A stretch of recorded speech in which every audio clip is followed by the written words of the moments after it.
What's up, everybody? Welcome to the Round 10 review. Carlton Hawthorn at the damn MCG on a Saturday afternoon. What a time slot. What a time to be alive. I will say this until the channel, for the rest of the channel's life, honestly. There is nothing better than going to the MCG to watch this game. It's the best game in the world. The vibe of the MCG, there's nothing like it. And when Carlton are up and about, or just when Carlton are playing, there's something else. I think the ecstasy and even the aggression, even the frustration is what makes it what it is. Frustration at turnovers or frustration at poor umpiring decisions. Just has it all. I missed it so much, and I will never ever take it for granted ever again in my life. I will always remember, the years that I wasn't here and the year that it was taken away from us, completely out of our control. So there is that. Now, fucking hell, this team, gosh, oh my God, they're going to be the end of us. There's a beauty in the win across the board that I'm noticing.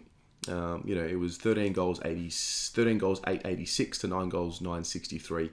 But there is a beauty in how everyone collectively, I feel a really united front about the win yesterday. And let me explain why I said that. I feel across the board, from coaches to fans to players, all the interviews that I saw, no one's satisfied with that. Now, we're satisfied with the win. We have to win. We've got to bottle it up and move forward. And I want to give Teague some credit. If you haven't watched his press conference, you've got to watch it. I think, more importantly than anything for me is the way David Teague did his press conference. I think something has clicked from last week. He's a guy that we know works on himself at all times, and that's the beauty of David Teague. And the way he spoke at his press conference, it leads the charge. It sets the tone for the rest of the club. He's the head coach. He's the voice. The only voice that we really hear from week to week. And the way that he spoke with his brutal honesty was so refreshing to hear it, and just so reassuring as a supporter after, last week had a bit of a slip up and, he lied, but he owned it, and I understand that. So we're under no illusions. That was not a very good performance. It was a very good second half. And what I loved about the second half was that, after all the mess that we put ourselves in, our ability to hang in there, hang tough, and get our structures right behind the ball is what allowed us to win that game. And I think that really set us up for the win. That I think David Teague mentioned it in his press conference too. That first 15 minutes in the third quarter, where Hawthorn started getting some ascendancy, which they were always going to get, we were able to absolutely mitigate the damage, and that was impressive. Yes, I get it. They're not a very good team. I understand. I'm not jumping for joy and saying that we're now a final side, but you got to win the game on the day. End of. We win by 4 goals. Yes, I would love to win by 6 to 8 goals for sure, but we're not there yet. We're just not good enough yet, and that's just the reality. The day started. I did have that sick feeling. I'm not going to lie. I think we all spoke about it. Just it's Clarko and all of that. I thought our intent early was really on. It was. It was very reassuring. I had a sense of calm about me. We had, I think at the end of the first, it was 20 inside 50s to 10. We're up by 10. I felt like that is where we need to get better. The efficiency. This isn't news. This is not groundbreaking news to anybody. We need to be more efficient. The good teams that become the great teams are the ones that are able to be a little bit more composed under pressure. And we're not there yet. Are we on the way? I think so. I think we are. I think we're on the way. The pieces are looking a lot better just from the eye. Newman being back has low-key helped us a lot. Doc back on the, going up on the wing a little bit more around the ball, giving us some run and carry has been a godsend. Zach Williams behind the ball has been great for us, and it just looks better, I think. And then once we add the Martins and the Fishers and the like, and hopefully the Samos, then we can look from there. But the first quarter was good, but still, you're left wanting more, and you're left wanting more because you know how good this team can be. That's what it is. They're so good. I think they're all really good players. They're just learning how to be a team. Second quarter, before that, Zach Williams, the handball in the goal square, gives up the goal. I just couldn't believe it. But he made up for it with his first goal. And obviously want to give him some credit. he gets the pressure put on him, the microscope gets put on him. He needed to perform yesterday, and he did. Kicks his first goal. It was really good to see the boys get around him, show the team spirit, feed off the energy, and allow it to create some energy for them. That's the purpose of it. So I thought that set the tone really well for the team spirit. A few key moments in that second. Doherty's chase down tackle was unreal, and then there was a passage of play which I wish we could bottle up and just continuously use it. A strong mark by Sam Doherty, sort of in the middle of the ground.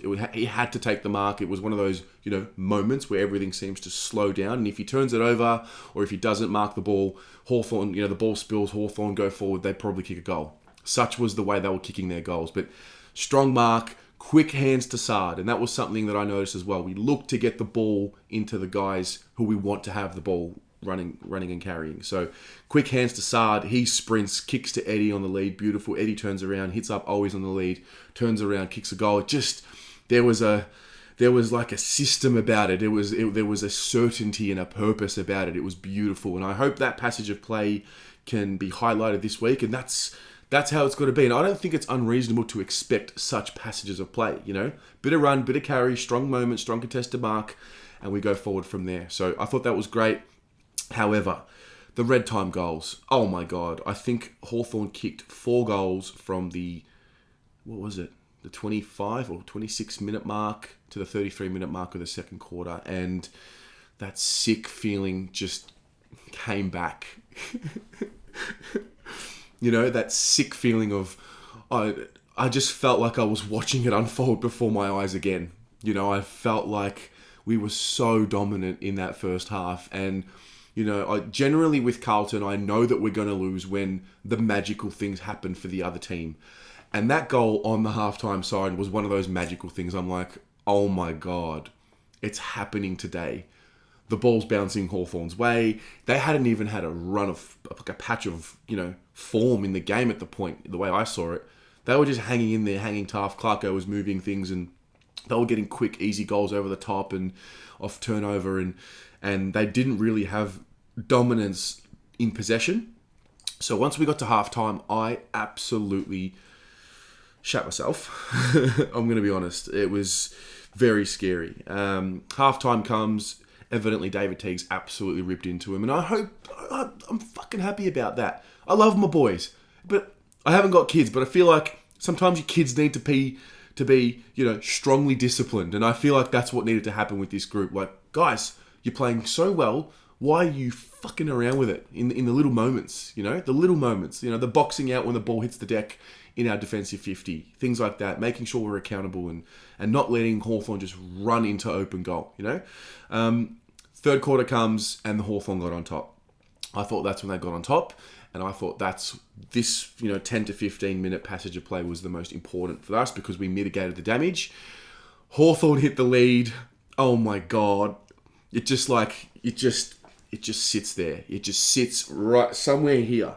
This feeling of just emptiness sits there, and you're just hoping it's not the day. And I actually kept verbalizing, it's not today. Today can't be the day. They can't do this today. And I just kept repeating it. And I didn't feel comfortable at any point in that game until the fourth. I'll explain that in a minute. Pitto kicks a goal at the 9-minute mark of the third. Then we had a bit of a turn of form. Murphy had that beautiful kick to Pitto, lace out. I think he ended up handballing it over, but it just started looking like we were getting on top and being a little bit more efficient inside 50. I thought, Zach Williams and Mark Murphy's third quarters were what really sparked us. They were fantastic, and I'm happy for both of them. Then we get to the fourth, and as I said, wasn't comfortable, felt sick, didn't feel comfortable until Harry kicks the goal. Oh my God. And at that point, just before that, man, the MCG was rocking. Absolutely rocking. I didn't end up seeing the attendance on the day on the screen, but I was sitting amongst, the bays of Carlton supporters, and we are the best. For good or for bad, if you're negative, if you're positive, like, we are absolutely the best. And, I had a friend with me, non-Carlton supporter, probably a Carlton supporter now. And, you can't help but be enthralled by it and get sucked into it. You've got Eddie who, just creates noise. You've got Jack Silvani who creates that team spirit as well. And then Harry kicks the goal. We're up and about. Everyone's standing. Umpiring decisions not going our way, abusing them. Just getting into it. It was a good day. It was a good day. To be honest, the final siren goes, and rather than feeling complete and utter euphoria, it was, for me, again, this is just my personal documentation of my experience, it was more relief. It was more, oh, fuck. I can't even enjoy the win. I enjoy it as the siren goes and, we hear the song and you just stand there and soak it all up. And don't get me wrong, I'm enjoying that for what it is, but it just, oh my God, there's nothing like it. Even when you win, it's just very stressful. It's a highly stressful environment, but that's why we love the club. That's why we love it, Like I said, full credit to David Teague for the way he handled his press conference, the way he was honest. He reflects my feelings as a supporter that, yes, we were good in the second half. We did some good things. We limited them to 15 points in the second half, but we've got to be better. We have to be better. And that's what I want to see. I want to see us striving for more and not accepting, mediocrity. So I'm happy for that. And listen, it's very similar to when we lost to Richmond, and then we all said, well, we'll see how we go against Collingwood to see how honourable this loss was. I think how we play against Sydney next week will determine how we look back on this Hawthorn game. Because at the end of the day, you got to win ugly. We were in a rut. We won one of our last 5, whether we want to admit that we were in a rut or not. We were. We played good teams. Don't care. It's about winning and losing for me. And I think hopefully it's the start of something. I really do feel like there's an evolution happening. And I can't quantify it with my words, but even though we lost to Melbourne, I saw the things change with Newman in and Doc up. I think something's happening to this team. I felt a closeness with them. There's a little bit more. It's I don't know. Is the light bulb moment coming? Who knows? I just feel like it's something's moving. It's moving slowly, but something's moving. So yes, that was my experience. I love it. Like, what do you mean? How can you not love that day yesterday? You kind of almost have to love the stress that they're about to put you through. And even though I'm sitting there silent, like when it gets tense, I just go silent.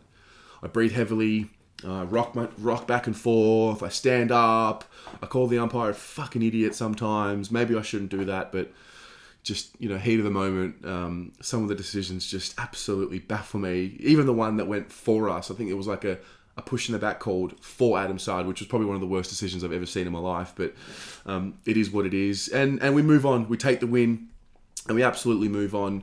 We go from there. Our player of the game. Go check them out. I'm going to put their link to their company in the description.